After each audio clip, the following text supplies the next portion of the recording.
All right, so this is a suggestion via Discord. The name of the video is The Dead Internet Theory. This is coming from the channel Aperture. Let's check it out. The internet is dead and we are the killers. Truth doesn't really exist online anymore. Bots have swamped social media with misinformation, and the web pages we surf today are almost entirely generated by AI. Right. Even YouTube is flooded with channels completely run by AI with zero creative input from humans. Every single day, less and less of the content we consume is created by humans, and what's even worse is that all of it is being recycled back into a system that we have very little control over, leaving the internet a shell of what it once was. Scrolling through social media has become an isolated, empty, and fruitless activity. But how exactly did we get here, and is it too late to revive it? The internet started as a weapon of war, not an explicit military war, but a technological battle during the Cold War between the United States and the Soviet Union. This pushed American researchers to develop a way of sharing data and programs through a global dispersed network beginning in the early 1960s. The earliest version of the internet created between two universities, the University of California and Stanford. Simple messages could be communicated between them, but it was nothing like what we have today. Throughout the 1970s, though, that network continued spreading via the use of phone lines. In 1983, there were only 500 computer hosts connected. Within 5 years, that reached 100,000, rolling out to increasingly more countries. Then, everything changed with the creation of the World Wide Web. The World Wide Web was a simple concept. It was a network of hypertext documents accessed with a program called a browser. By the mid-1990s, it had moved from scientists and governments into the realm of public consumption. The birth of the internet was celebrated as a revolutionary force. With the free transfer and democracy of information, power could be put back in the hands of the people. The borders of regulation and nationalism would be transcended, creating a new age of society. You no longer needed a media or a political platform to air your views. Everyone could become their own publisher, something that wasn't possible before. There was only one problem. Go ahead. Greed. As the years turned to decades, the internet followed a familiar path, the same one almost every other important technological innovation did before and will keep doing.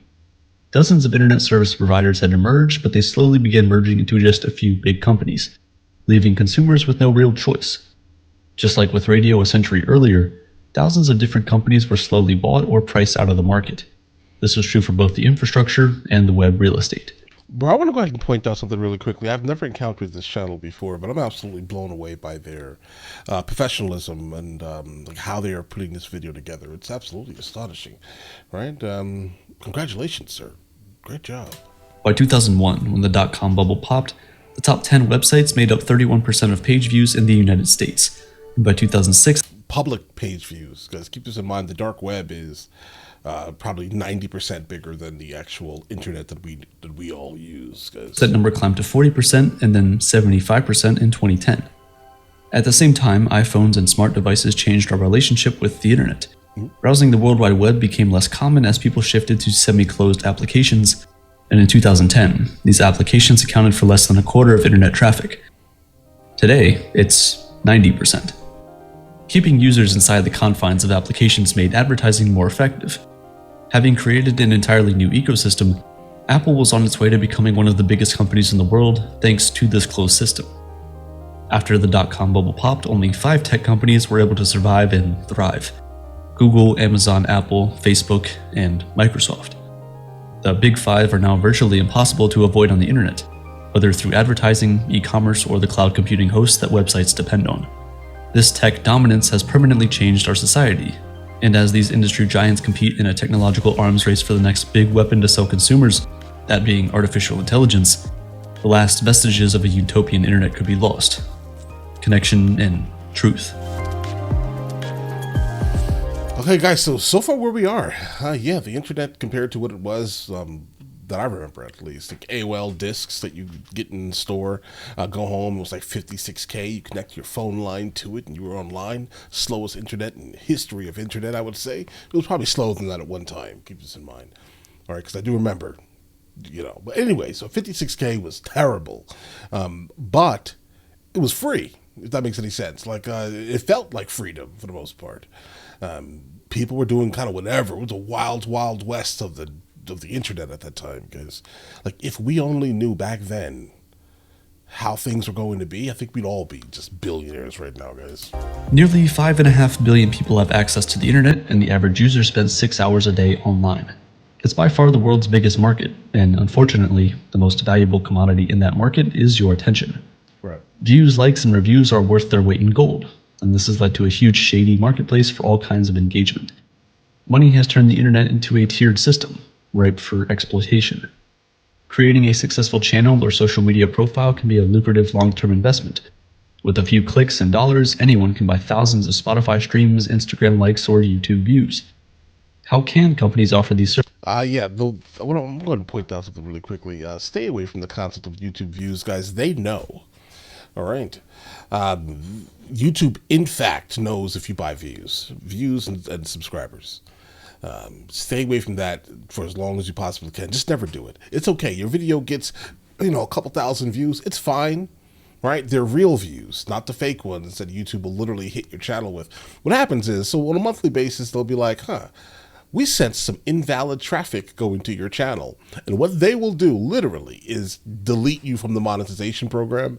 So all of the videos you put up, right, they're now worthless. They're making no money for you going forward. And you're probably not gonna be able to get back into the monetization program. So what you don't want to do is risk your channel with fake views and subscribers, bro.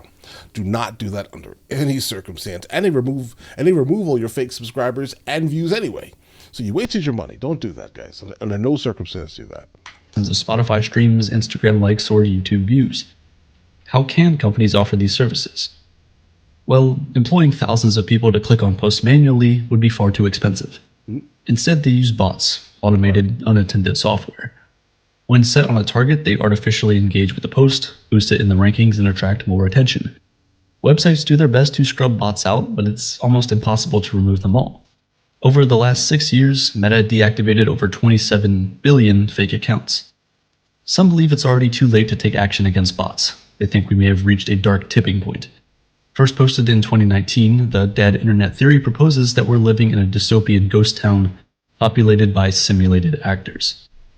According to the theory, something changed around 2016. Okay. The internet had become so saturated by automated content that having a genuine human-to-human interaction was rare, if not impossible. Surfing the web was like driving alone and only passing automated vehicles on the road. The theory's original poster admitted that it sounded conspiratorial, but they were certain of a feeling that something was distinctly lacking. There was an emptiness online that hadn't been there in the early 2000s. Images, conversations, and memes all began to resemble one another, while forms that were once exciting now felt sanitized. This was all supposedly all carefully curated to keep control of culture and political power and most... That's valid. What he just said is extremely valid. Look at YouTube in itself, right? From that time to now. We are absolutely, like, there's any word that we say gets transcribed, right?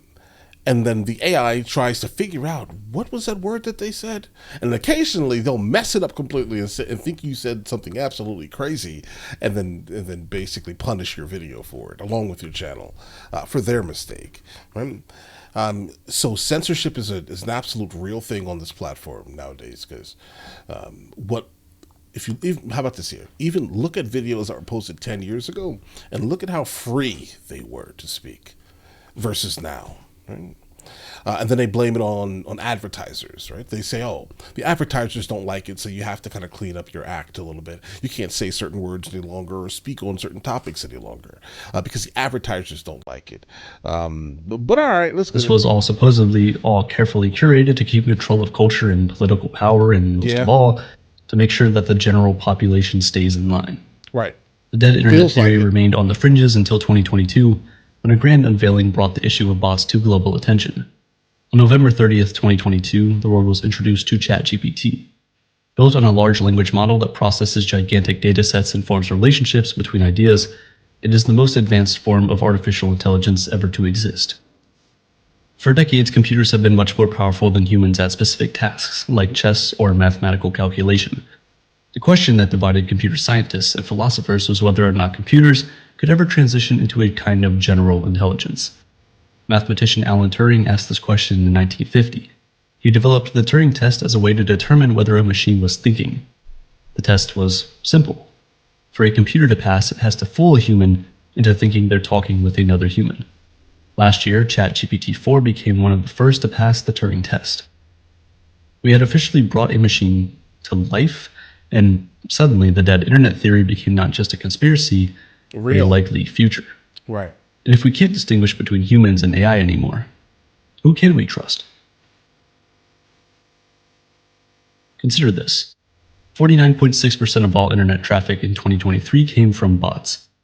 Even more daunting is that things are likely to get much worse. Now that search engines have started to integrate AI technology like ChatGPT into their services, the flaws have never been more clear. Tech giants are rushing products to the market to compete with each other for supremacy. In the process, there have been some disastrous results. Google's entry into the world of AI, Gemini, told users that rocks are a source of vitamins. Astronauts who landed on the moon encountered cats. Backpacks are just as effective as parachutes when jumping out of a plane. These tech-fueled hallucinations come from them trying to piece together gigantic amounts of information that have been compressed. And they do this with an algorithm that identifies the important components and interpolates the missing pieces. Anything creative is usually generated using a composition or altered version of work that has already been created by humans. Artwork and music online are being used as training data for artificial intelligence, leading to many arguing that workers are being exploited. They are. Hundreds of artists backed by the nonprofit Artists' Rights Alliance have signed an open letter seeking to prevent AI from sabotaging and undermining artists. Guys, I've been a photographer for over 2 decades. And I can definitely tell you right now that I really don't have much interest in, like, I'm losing interest in photography, like, commercially, because, guys, all you really have to do is give the face of the person you want to hire to AI and tell it what you want it to look like and do, right? And it can basically do that for you right now, right? You do not have to go out and actually shoot the location. It's the craziest thing in the world, guys, right? And because most people don't really care too deeply about the overall massive high quality, unless you're printing, if it's like a online advert, bro, they can do that. Right? They no longer, unfortunately, need us commercially. On top of that, these models don't know how to judge whether or not a source is trustworthy. Instead, they gravitate towards popular responses, which can range from reliable academic journals to a meme made by a 17-year-old to gain Reddit karma. One individual created a fake website designed purely to trap crawlers. These are automated programs commonly used by search engines to systematically download the contents of web pages. They realized that the GPT bot was collecting around 3 million pages from their sites every day. This was a small window into the quality of data that is being scraped by chatbot AIs and forming their responses, which isn't exactly a positive sign. Right. What's even worse is that because so much of the internet is already generative AI, the next generation of AI will use content created by the previous generations as training datasets, and with each passing generation, the work these AI tools produce will continue to be less and less human. Search results will be filled with AI-generated content, and finding trustworthy sources will become even more difficult. The word robot was first used in a 1920 Czech science fiction play called Rossum's Universal Robot. It comes from the Czech word robota, which loosely translates to slave. This was a good description of mechanical robots used in production. They were simply tools like a hammer or a calculator. As robots moved into the digital world, though, the relationship between master and slave has been blurred. Online media is already largely controlled by artificial intelligence. Powerful automated programs determine whether content succeeds or fails. Advertisers pay millions for professionals to crack the code of mysterious algorithms. Because they're constantly changing, these programs essentially create a secretive inner functionality process not even known to those who design it. Left at the mercy of pattern recognizing supercomputers, our behavior has been shaped around them. Social media sites have shifted from authentic social engagement to prioritizing consumption-driven models. Yep, and that's a problem. Because, like, again, a lot of YouTubers started quitting YouTube or slowing down about a year and a half ago. I don't know if you guys have all kind of noticed it. And, like, people with, like, millions of subscribers or, like, 900, 800, etc., right? And the reason why that is because YouTube no longer sends out, like, notifications to everyone at once. What they do is they now send out a small sample size. So regardless of how many subs you have nowadays, the chance of you actually getting, bro, even 10, 20, 30% of your subscriber base to watch a video is almost zero. The majority of people don't even see your videos any longer, right?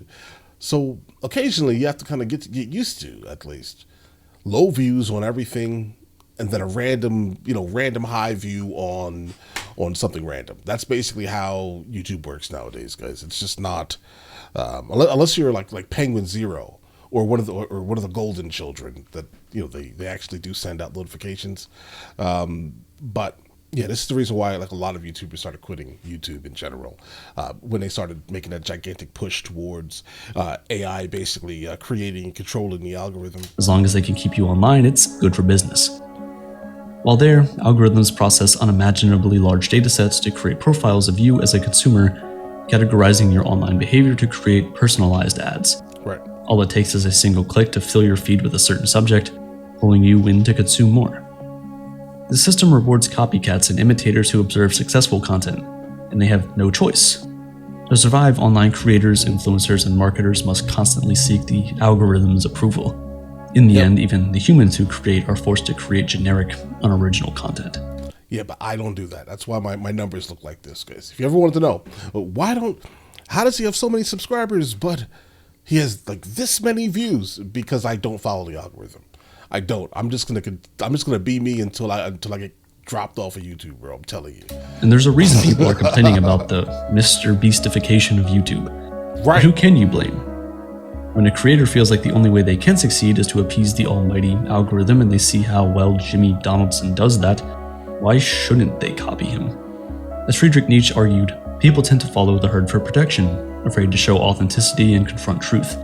Oh, no, With this comes nihilism, where the herd drifts aimlessly without meaning or certainty. You get that punished. Is reflected in the algorithm. The content we consume and perpetuate leaves us in an infinite cycle of emptiness. Our aesthetics and values are now curated by non-human forces. So is our culture still ours? No. Are humans the ones giving the orders, or has technology become our master?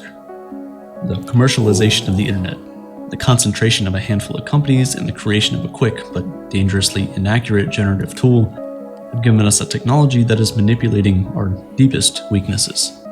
The emergence of bot armies offers a shortcut for business development. AI offers a shortcut to creativity for low-quality content production. Powerful algorithms have fueled our addiction to short-form content. Has the internet become a carefully constructed reality we've all been presented with? Not to the extent that the dead internet theory describes, but as artificial intelligence spreads through the internet, our sense of reality is being seriously shaken. It's a wake-up call to change course before it's too late. To keep the internet alive, we need the courage to break away from the herd, acknowledge that the current systems aren't working, and that humanity is more important than profit. God, good luck. If you like the videos we make and would love to support us to make bigger and better projects, we just updated the Patreon. Everyone who joins will get free access to our updated Discord server, where you can connect with the Aperture community. Patrons can choose from different tiers with perks like discounts on all the merch we have and will create in the future, private Discord channels for voting power on video topics and idea pitching, shoutouts in video descriptions, and more perks to come that will be decided by you guys, the patrons. If you don't have the means, then please don't feel obligated in any way. Subscribing and watching the videos is more than enough support. But if you do have the means and want to support, then Patreon is the best way to do so. Existentialism, absurdism, nihilism. What is this channel? Because it definitely feels like something that I would probably absolutely enjoy watching, guys. Right? So definitely, the person who sent me this video to check out, definitely send me more, because I think that'd be a great idea to kind of experience this with you guys, right? But all right, listen. Do I think the internet is absolutely dead? Yeah, it's gone. Right? People over profit? Unfortunately not, bro. Would be great, right? I mean, if we can bring back the internet of like the 2010s or like the 2000s, bring that internet back right now. Okay, like get rid of like this whatever AI is running the algorithm. Get rid of that right now. All right. I mean, I understand it's the best way to kind of make people stay in one place, because literally, watch one video, and then it just suggests all of these other videos to you, just so you can stay in the app, guys. It's crazy, right? I mean, but will it get better?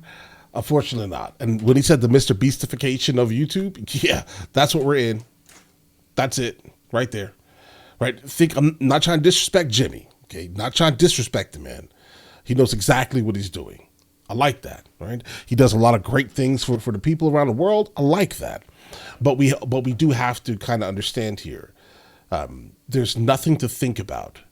There's nothing. You never have to think at all while watching his videos. And if you just want the entertainment aspect of things, go for it, right? But for me personally, I can't just like sit there and just take that, bro. I need to have something that challenges me mentally. And unfortunately, YouTube is kind of pushing all content creators that are kind of like that out. All right? But all right, listen, you guys all have an absolutely amazing day. Enjoy your day thoroughly. Guys, before we go, are you guys subscribed to the other channels? Logical Movie Reviews with Mr. L. Boyd along with Mr. L. Boyd Music. Both are found in the description. Check it out.